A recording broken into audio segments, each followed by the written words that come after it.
Setelah lulus nih, setelah Kak Rifa lulus di Islamic Study dan sudah belajar, maksudnya kayak udah masuk kelas dan ujian, mengalami beberapa kali mengerjakan tugas-tugas ya dari dosen.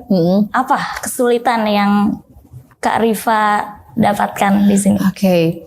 Ada nggak sih kira-kira? Ya, pasti ada. Atau semuanya easy? Iya. Jadi kita flashback ke mungkin 3 tahun sebelumnya ya. Di S1 saya benar-benar menguasai banyak kajian turos, kajian teks kitab kuning gitu. Ada kalau ke UI 3 nanya ada kitab kuningnya, ada gitu. Nah, karena saya terlalu fokus ke kajian teks, jadi saya masuk ke kajian yang bukan teks, dalam arti kajian yang selain kitab kuning. Saya membahas tentang misalnya jurnal di digital Islam, atau misalnya jurnal di beberapa literatur sosial pakai bahasa Inggris. Itu kesulitan saya. Ya, benar-benar. Karena untuk mereview jurnal aja itu saya membutuhkan highlight beberapa paragraf. Itu saya perlu menyiapkan keynotes-nya dulu karena kan kita nggak mungkin ya Dek ya, kita baca satu jurnal itu kita harus bisa mereview dengan singkatnya, kita menjudge itu jurnal atau komen atau saran gitu. Itu yang pertama. Bisa pinter-pinter hipotesis satu masalah di jurnal. Itu yang pertama. Kesulitan yang kedua adalah yaitu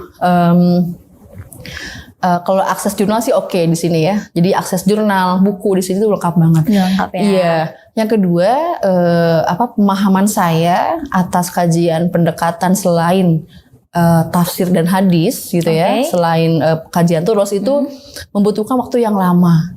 Kenapa? Karena itu kesulitan bahasa di buku. Itu ya, jadi bahasa itu memang jadi sumber pertama banget sih. Mungkin untuk awal-awal kita masih adaptasi ya. Iya, untuk masih adaptasi. Menggunakan bahasa-bahasa gitu. Yang ada di buku-buku. Iya, di buku, di jurnal gitu kan, bahasa Inggris. Karena kan gini, even kalau misalnya kamu pinter bahasa Inggris gitu ya, tapi kalau kita udah masuk ke misalnya nih kajian antropologi gitu kan, pasti kita juga harus tahu dulu dong teori antropologi itu kayak gimana. Apalagi saya dulu sebelumnya belum pernah bahas antropologi.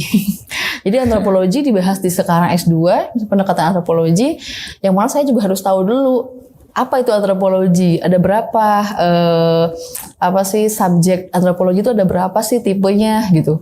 Apakah ada antropologi Islam atau antropologi umum gitu kan. Itu harus saya pelajari secara pelan-pelan gitu. Terus yang terakhir mungkin kesulitannya adalah menganalisa satu jurnal, dan saya kembali untuk bisa melanjutkan jurnal tersebut gitu. Jadi saya kan di sini banyak banget ya dosen-dosen itu melatih kita untuk membuat reading comment. Itu reading comment itu kita memberikan saran, lebih ke saran ya, bukan lebih ke mengapresiasi jurnal itu. Lebih saran, komen ke jurnal yang kita cari. Kita juga harus punya teori baru. Ya kan, kita harus punya argumen baru atas ini. Nah, itu pasti kan membutuhkan waktu yang lama. Sedangkan dulu di Usuluddin, dulu di S1, ya saya hanya fokus aja ke kajian ulama, perkataan ulama ya kan ya. Mungkin begitu juga di Tunisia, fokus ke hukumnya menurut ulama ini. Tapi kalau sekarang itu kita dibutuhkan untuk identifikasi dan lebih ke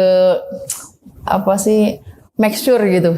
Ini bener nggak sih kajian ulama ini bilang seperti ini, dan bagaimana masyarakat memandang ini. Nah itu jadi sih. Kita lebih diajarkan untuk kritis ya, bukan cuma sekedar menerima, tapi copy paste gitu.